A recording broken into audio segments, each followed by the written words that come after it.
Iniciando, então, os estudos acerca do direito das obrigações, é necessário que nós compreendamos todo o universo, né, que circula esse ramo do direito civil.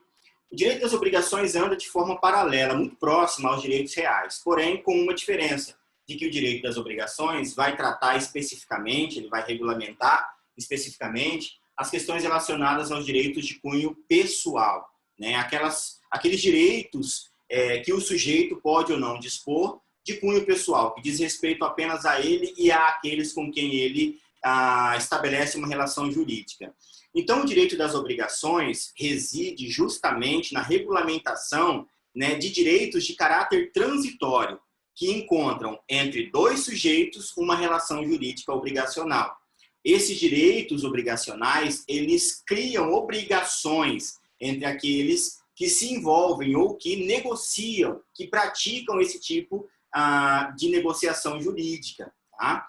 Então, os direitos reais se diferenciam dos direitos das obrigações porque tratam especificamente também de direitos de cunho patrimonial, porém o direito das obrigações sob um aspecto pessoal. E os direitos reais especificamente em relação, né, aos bens patrimoniais com regulamentação própria, específica, prevista no nosso Código Civil.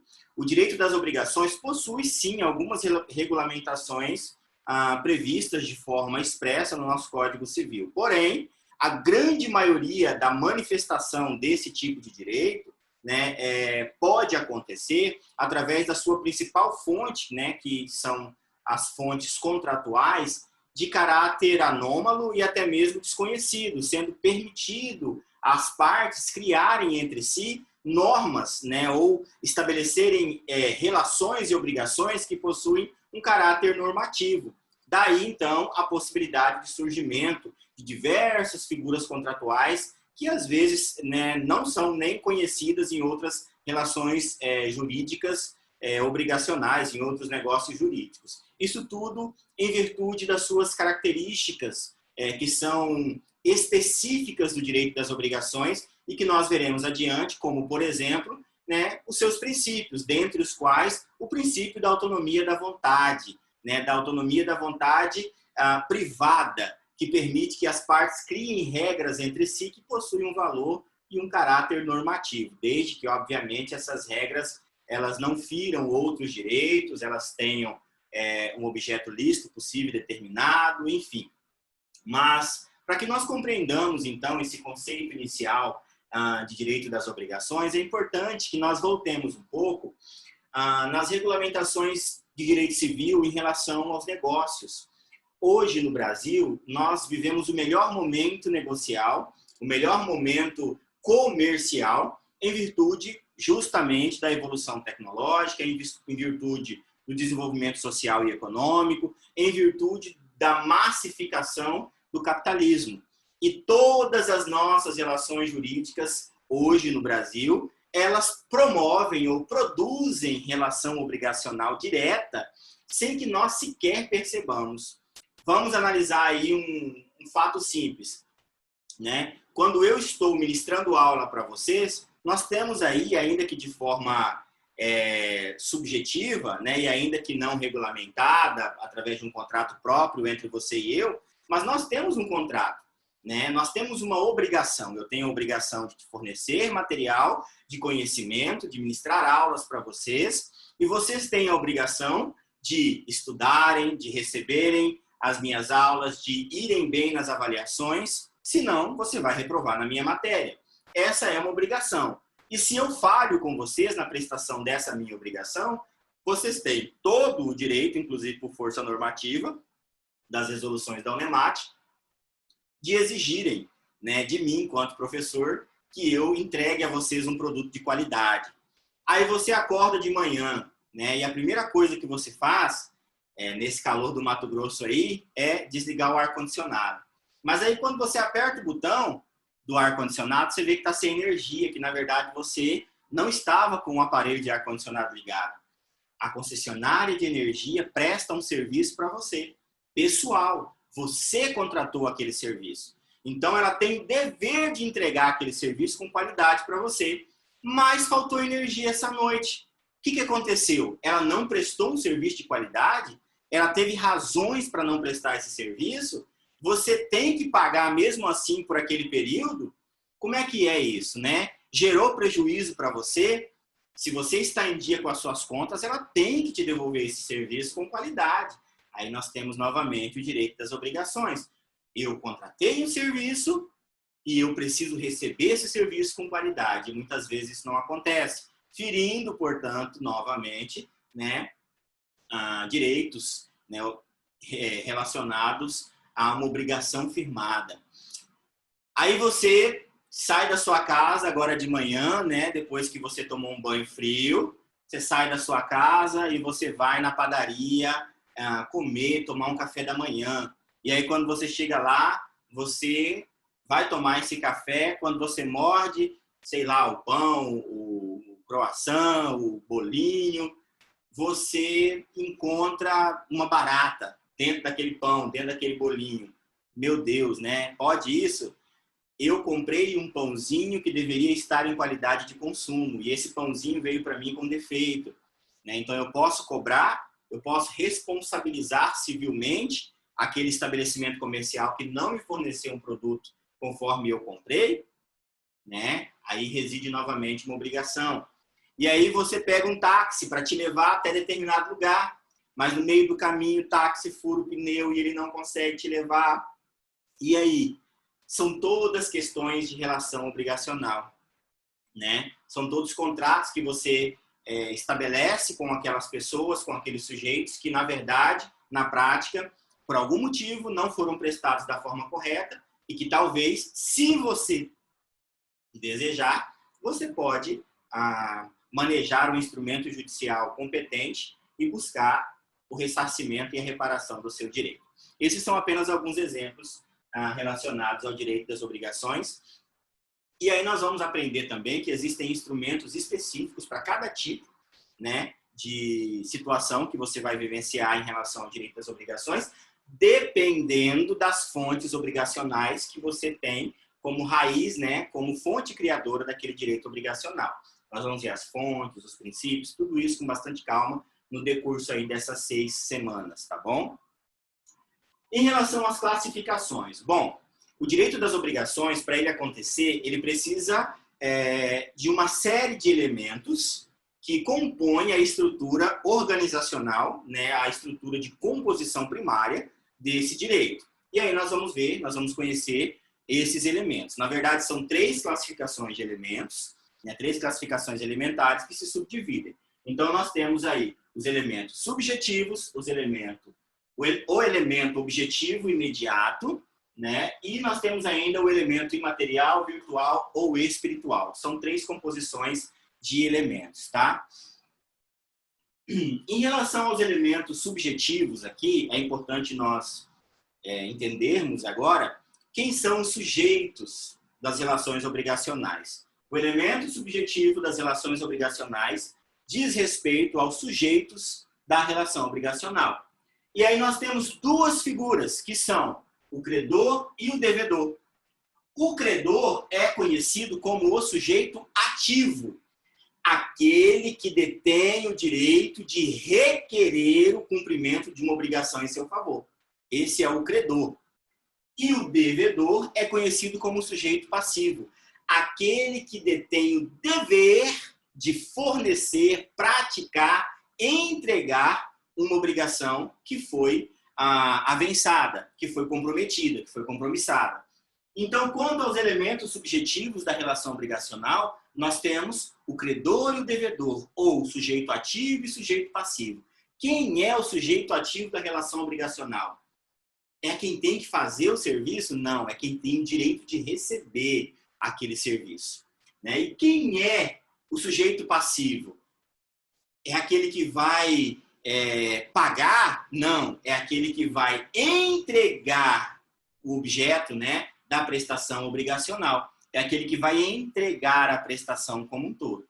E a gente vai conhecer daqui a pouquinho que existe, dentro da relação obrigacional, sempre esses 2 sujeitos, né, eles vão desenvolver ora um papel, ora o outro papel. Pois quando o credor paga, ele tem o direito de exigir a prestação.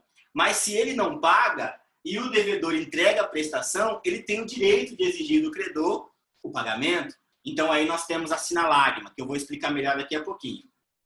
O elemento objetivo imediato é, na verdade, a prestação. Vamos imaginar, então, a seguinte situação. Eu contrato você para pintar a minha casa. Né? Eu estou te contratando para pintar a minha casa, fornecer serviço de pintura. Nessa relação obrigacional, eu sou o sujeito ativo. Eu estou te contratando para pintar a minha casa. E como sujeito ativo, eu tenho o direito, né, de exigir de você a pintura, porque foi para isso que eu te contratei. Você é o sujeito passivo, porque é você quem vai prestar o serviço que eu estou contratando. E você tem o dever de entregar aquele serviço prestado.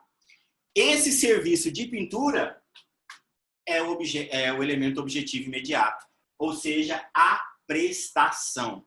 A prestação é esse serviço de pintura que você vai entregar para mim. Tá? Então, nós conhecemos o que são os elementos subjetivos, o que é o elemento objetivo, e agora tem também o elemento imaterial, virtual ou espiritual, que é justamente essa ligadura, essa união, é justamente esse vínculo jurídico que une, né, as partes da relação obrigacional. Quando eu te contrato para você prestar esse serviço, há uma ligadura, há uma união. Não é vista, né? Você não consegue ver, por isso que ele é imaterial, ele é virtual. Mas existe, então, o surgimento dessa obrigação. Aí há uma materialização da obrigação, ainda que não de forma material. É como se ela tivesse, agora, a partir de agora que eu te contratei, nós temos um compromisso. E esse compromisso, esse vínculo que nos une, esse vínculo jurídico, é justamente o elemento imaterial, virtual ou espiritual. Mas eu quero mostrar para vocês também quando é que vai acontecer a sinalagma. Tá? A sinalagma, ela vai acontecer da seguinte maneira. Nós temos, então, aqui o sujeito ativo, que é o credor, e o sujeito passivo, que é o devedor. Tá? Nós temos esses dois sujeitos aqui. Vamos voltar, por exemplo, da prestação de serviço de pintura. Eu, o Luiz, né? Aqui eu vou colocar Luiz. E aqui eu vou colocar você, meu aluno que eu não conheço ainda, tá bom? Então, eu te contratei para que você pinte a minha casa. Então, o serviço é a pintura da minha casa, tá bom? Eu contratei você para prestar esse serviço. Dessa forma, eu exerço sobre você o direito de requerer um serviço de qualidade, um serviço no tempo combinado, um serviço na forma que eu combinei com você. Ah, você vai pintar assim, você vai pintar assado, você vai tirar essa infiltração, aqui você faz uma textura, aqui você faz liso, né? Todas as questões que regem aí o nosso acordo de prestação de serviço. Nesse caso aqui, eu sou o sujeito ativo, porque eu vou pagar você e você vai me fornecer esse serviço. Tá? Então, aqui, eu sou o sujeito ativo, eu estou te contratando e você vai me devolver a prestação de serviço. Então, aqui, inicialmente, eu tenho o contrato e aqui eu tenho a devolução do serviço, tá? Beleza. Caso você não cumpra o nosso prazo, eu tenho o direito de cobrar de você. Se você deixou de cumprir, gera para mim o direito de cobrar de você o cumprimento dessa obrigação. E aí nós temos uma nova figura conhecida no direito obrigacional como surrécio, tá? Surrécio. O que é surrécio? É o surgimento, surrécio. Lembra? Parece ressuscitar, né? Récio. O surrécio é o surgimento do direito de um credor de cobrar, né, daquele que ficou de prestar um serviço para ele, o fiel cumprimento daquela obrigação. Aqui, então, eu tenho uma surrécio. Eu te contratei para você prestar um serviço, você não prestou esse serviço, eu posso cobrar de você. E nesse caso, eu sou o sujeito ativo e você é o sujeito passivo. Mas vamos imaginar a situação o contrário. Agora eu vou pintar aqui de preto. Você fez o serviço que eu te contratei para fazer. Tá aqui. Você entregou a casa pintadinha, bonitinha, do jeito que eu pedi. Cumpriu a sua parte da obrigação. Mas eu, professor seu, bonito que sou, não paguei você da forma como nós combinamos.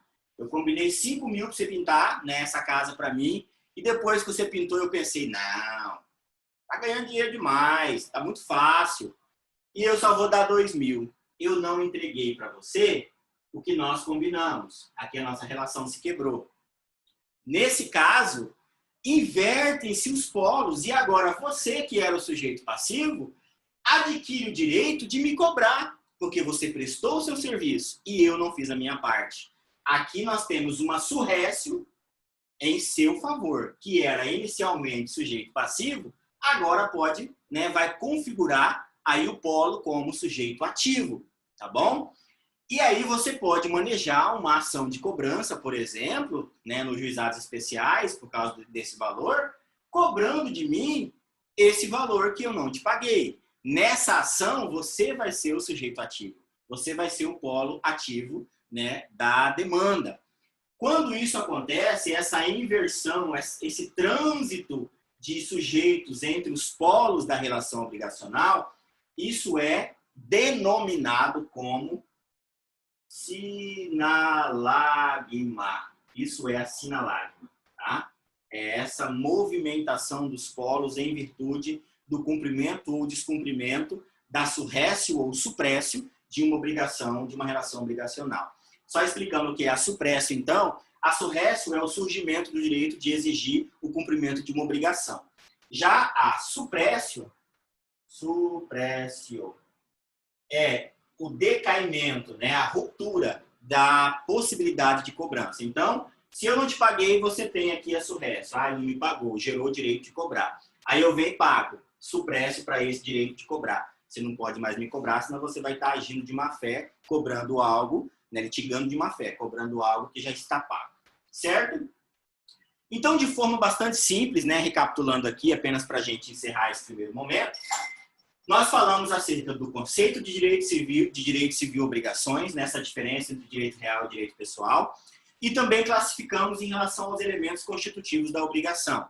Eu disse a vocês que todas as obrigações, elas necessariamente vão acontecer possuindo, né, os elementos subjetivos, que são os polos que compõem a demanda, sujeito ativo e sujeito passivo. Ah, professor, pode ter mais de um polo? Pode. Mais de um sujeito em cada polo? Pode. E aí nós teremos, então, um litisconsórcio. Esse litisconsórcio pode ser ativo ou passivo, tanto faz. Posso ter 2 credores, 2 devedores, 5 credores, 1 devedor, enfim, sem nenhum problema.